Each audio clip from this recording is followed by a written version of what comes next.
আচ্ছা বলতে পারেন কেন রোজ এ কথা উঠবে না? কারণ আরজিকর কাণ্ডের পর আমরা শিউরে উঠেছিলাম আবার কসবা ল কলেজে এরকম ভয়ঙ্কর ঘটনা দেখে, এরকম নারকীয় ঘটনা দেখে। আমি এখানেই সলিলদার কাছে আসবো। সলিলদার, চার্জশিটে পুলিশ দাবি করছে যে নির্যাতিতার পোশাক থেকে পাওয়া সিমেন্ট এবং ডিএনএ স্যাম্পল সেটা একেবারে মিলে গেছে মনোজিৎ মিশ্রের সঙ্গে এবং আরো যা যা দাবি রয়েছে, অর্থাৎ ধর্ষকেই মনোজিৎ মিশ্র। এবার তদন্ত কোন পথে এগোবে? দেখো, প্রথম কথা হচ্ছে যে একটা চার্জশিট পড়ে গেছে। মনোজিতের যে কালপেবিলিটি, মনোজিতের যে ইনভলভমেন্ট, এটা কিন্তু পরিষ্কার প্রমাণিত হয়ে গেছে। কারণ ওর ডিএনএ ওর সিমেন্টস সঙ্গে ম্যাচ করেছে, আর ওর গায়ে যে আঘাতের চিহ্ন ছিল সেই রক্ত এবং ও যে ভিকটিমের কাপড়ে যে রক্ত লেগেছিল সেটাও ডিএনএ ম্যাচ করে গেছে। এখন বাকি রয়েছে দুটো তিনটে জিনিস। দেখো, এরপরে সাপ্লিমেন্টারি চার্জশিট পড়বে। দেখো, 1 নম্বর হচ্ছে যে ইলোপমেন্ট অফ এভিডেন্স, ইনহেলার যেটা দেওয়া ছিল সেটাকে সরানোর চেষ্টা করেছে, সেটা 1 নম্বর। 2 নম্বর হচ্ছে যে ওদের যে কথোপকথন যেটা হয়েছিল, মোবাইল যে ডিজিটাল যে সমস্ত এভিডেন্সেস ফরেন্সিক, সেটাই ইট ইজ অ্যাওয়েটিং, এখনও আসেনি এখনও। সুতরাং এইগুলো এক। আর 2 নম্বর হচ্ছে 3D ম্যাপিং যেটা করেছিল, 3D ম্যাপিংয়ে কী হয়েছে, খুব ক্লোজ সার্কিটে কী হয়, মিনিমাইজিং এরর হয়, আর হয় কি তোমার গেট প্যাটার্নটা জানা যায়, মানে হাঁটা চলার ভঙ্গিটা, সেই রিপোর্ট ইজ অলসো অ্যাওয়েটিং। সুতরাং আমার মানে একেবারে আমি কনফার্ম যে ট্রায়াল কিন্তু কমপ্লিট হবে এবং trial will definitely earn conviction in this case. এবং এটা কিন্তু বিরল থেকে বিরলতম ঘটনার মধ্যে পড়ছে এবং ইনভেস্টিগেশন কিন্তু ইন অল রেসপেক্ট যেটা হয়েছে খুব রিলিজিয়াসলি হয়েছে বলে আমার বিশ্বাস হয়। এবং যে মনোজিৎ মিশ্র যে এ কিন্তু হ্যাবিচুয়াল অফেন্ডার, একটার পর একটা ক্রাইম করে গেছে, কিছু মানে 6 থেকে 7টা ক্রিমিনাল কেসও চার্জশিটের আসামি, আজ পর্যন্ত কেউ ওকে ছুঁতে পারেনি। আজকে যেহেতু এই ল কলেজের ব্যাপার নিয়ে এত একটা বিরাট হাইপ হয়েছে, এটাকে আর সাপ্রেস বা মিনিমাইজ করতে পারলো না শাসক দল, কোনো এনি কস্ট করতে পারেনি। মনোজিৎ মিশ্র এত বেশি ইনফ্লুয়েন্সিয়াল, এত বেশি প্রভাবশালী, আজও 2.5 মাস হয়ে গেছে, মনোজিৎ মিশ্র ইন মাই হার্ট, আজও ওটাকে ইরেজ করার ক্ষমতা কারোর হয়নি।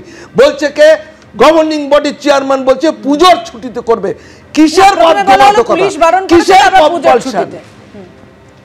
কিন্তু ইনফ্লুয়েন্সিয়াল কথাটা বলছিলেন বারবার, একেবারে এই কতটা প্রভাবশালী তার উল্লেখ চার্জশিটে রয়েছে। দর্শকদের মনে করাবো, যখন শুনানি পর্ব চলছে আদালতে, তখন পুলিশের দেওয়া নথিতে উল্লেখ ছিল দ্য অ্যাকিউজড পারসন মানে Manojit Mishra very influential and may influence the investigation, অত্যন্ত প্রভাবশালী, তদন্তকে পর্যন্ত প্রভাবিত করতে পারে। আমি রাহুলদার কাছে আসবো। অদ্ভুত ব্যাপার, মানে এটা অদ্ভুত সিমিলারিটিও বলতে পারেন। কসবার ক্ষেত্রে, এই কসবা বা গণধর্ষণের অভিযোগে মূল যে অভিযুক্ত মনোজিৎ মিশ্র, সে একজন চুক্তিভিত্তিক কর্মী কিন্তু অত্যন্ত প্রভাবশালী। আরজিকরের ক্ষেত্রে সঞ্জয় রায় সিভিক ভলেন্টিয়ার চুক্তিভিত্তিক কর্মী, অত্যন্ত প্রভাবশালী। ঠিক একই রকমভাবে পাঁশকুড়া সুপার স্পেশালিটি হাসপাতালে এই যে জাহির আব্বাস খান, একজন ঠিকাদার সংস্থার ফেসিলিটি ম্যানেজার, চুক্তিভিত্তিক কর্মী, অত্যন্ত প্রভাবশালী। এটা কে বলছেন? স্বয়ং সুপার বলছেন। এখন প্রশ্ন হচ্ছে রাহুলদা, এই অস্থায়ী চুক্তিভিত্তিক কর্মীরা এত প্রভাবশালী হচ্ছে কিভাবে? নেপথ্যে কোন অদৃশ্য হাতগুলো কাজ করে? বলি এবার একটু। প্রথম কথা হচ্ছে, দেখো, আরজিকর নিয়ে তুমি সঞ্জয়ের কথা বললে, এই রাজ্য পুলিশ সঞ্জয় গ্রেপ্তার করেছে, তারপরে গিয়ে বিভিন্ন রকম মানে সিবিআই আন্দোলন, মানে কি বলে, ইনভেস্টিগেশনের পরও দেখা গেছে রাজ্য পুলিশ, কলকাতা পুলিশ যা করেছিল সেটাই ঠিক। সে একজনই হচ্ছে অ্যাকিউজ, তাকেই গ্রেপ্তার করা হয়েছিল। পরবর্তীকালে তুমি নামগুলো বললে, যা হয়েছে অত্যন্ত খারাপ কাজ হয়েছে, আমি মেনে নিচ্ছি, একদম চরমতম শাস্তি দেওয়া পাওয়া উচিত, এখানে কোনো কম্প্রোমাইজ নয়, এখানে আমি তীব্র ভাষায় কন্ডেম করছি। কিন্তু মুশকিল, তুমি ইনফ্লুয়েন্সের কথা বলছো তো, সলিলদা এত সুন্দর সুন্দর বড় উত্তেজিত হয়ে ডায়লগ দিলেন। প্রজ্জ্বল রেবানার নাম শুনেছো? প্রজ্জ্বল রেবানা ধর্ষণকারী, যাকে প্রধানমন্ত্রী গিয়ে ক্যাম্পেইন করে এবং তাকে সরাসরি বিজয়ী করতে অনুরোধ করে। আপনি এই আমি আপনার কাছে আসছি, এই মুহূর্তে যারা আপনার কাছে আসছি বললাম তো, এই মুহূর্তে যারা এবিপি আনন্দ দেখছেন, আপনি একটা সার্ভে করুন যে কতজন মনোজিৎ মিশ্রকে চেনে, কতজন প্রজ্জ্বল রেবানা। না বলতে হবে, এটা চেনে না বলেই তো বলতে হবে যে মনোজিৎ মিশ্রকে চেনানো দরকার নেই, প্রজ্জ্বল রেবানাকে। আমি বলছি একটা খারাপের সঙ্গে আরেকটা খারাপের তুলনায় আনছেন। বললেন তখন আপনি বেশ চুপচাপ বললেন, আর না বলা সবাই ফোন করতে হবে আপনাকে। ব্রিজভূষণ সিং আজকে দাঁড়িয়ে হরিয়ানায়, আজকে তারপরে হংসরাজ এমএলএ হিমাচলের, রামদুলারি উত্তরপ্রদেশের। আমি কেন এই নামগুলো বলছি? বেনারস হিন্দু ইউনিভার্সিটি তারা যারা ধর্ষণ করেছিল, তারা গলায় মালা নিয়ে ঘুরে বেরিয়েছে। মোহনলাল বাদাউলি হরিয়ানার প্রেসিডেন্ট বিজেপির, তাকে ধর্ষণের জন্য অভিযুক্ত করে গ্রেফতার করা হয়েছিল। সেই তুলনায় মনোজিৎ কি করেছে, তাই না?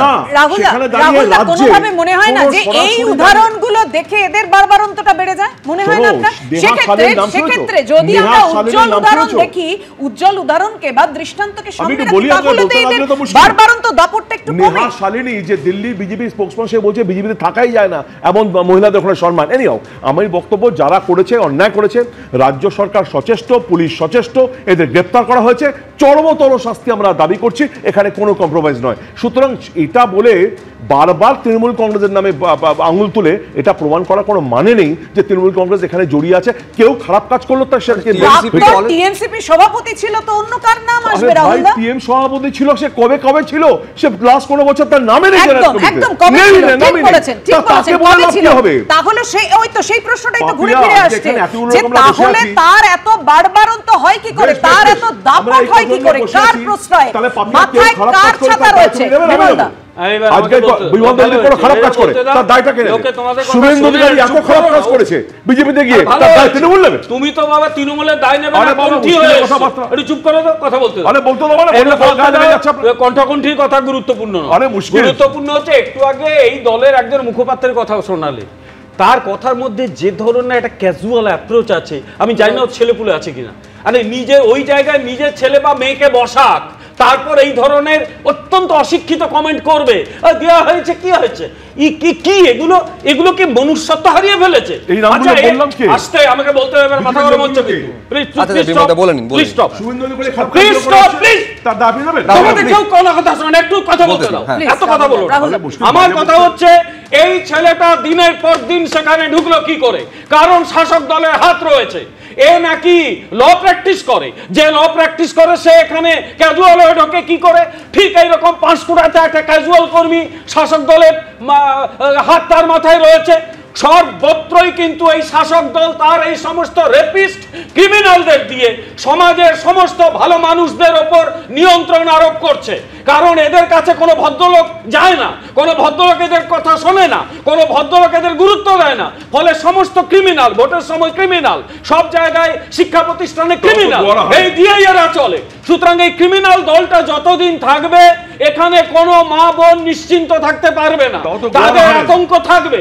আর এখানে আলোচনা হলেই হরিয়ানা চলে যাবে বা কর্ণাটক চলে যাবে। আমি বলবো এদের এবার আয়না দেখাও মুখে, এই নির্লজ্জ লোকগুলোর মুখে আয়না দেখো, বাড়ি গিয়ে আয়নার মুখ দেখো, এত নির্লজ্জ হয়েও না। দলকে এরপরে গায়ে থুতু দেবে, সেই গ্যারান্টি দিতে পারছি না লোকে তোমাদের গায়ে না থুতু দিয়ে দেয়। এইসব নির্লজ্জ আমি বলছি মূল বিষয় হচ্ছে, বিশ্বনাথ আপনি এটা মানবেন, সেটা হচ্ছে এরা যে, আমি একাধিক নাম নিলাম একাধিক কলেজ এবং হাসপাতালের ক্ষেত্রে, এরা যে প্রভাবশালী হচ্ছে, এরা তো নিজে নিজে প্রভাবশালী হচ্ছে না, তাদের প্রভাবশালী হচ্ছে কারুর না কারুর হাত তাদের মাথার উপরে রয়েছে।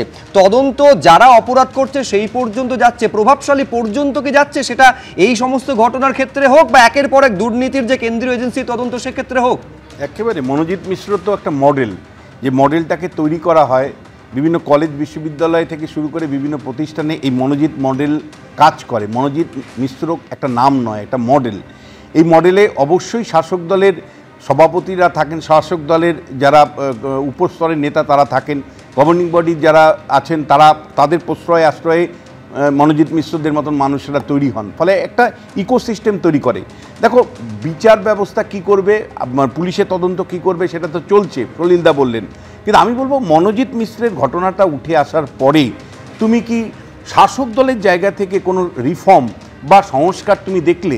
কলেজ বিশ্ববিদ্যালয়গুলো কিন্তু একই, বা স্কুলগুলোতে একই ধরনের কিন্তু মনোজিৎ মিশ্রের মডেলের প্রতিফলন তুমি দেখলে। কয়েকদিন আগে দেখলে যে মানে কাকদ্বীপে ছাত্র সংসদ নির্বাচন কবে হবে না হবে, আমি বরপর বলছি, কাকদ্বীপে তুমি দেখলে যে শিক্ষককে পিটানো হচ্ছে।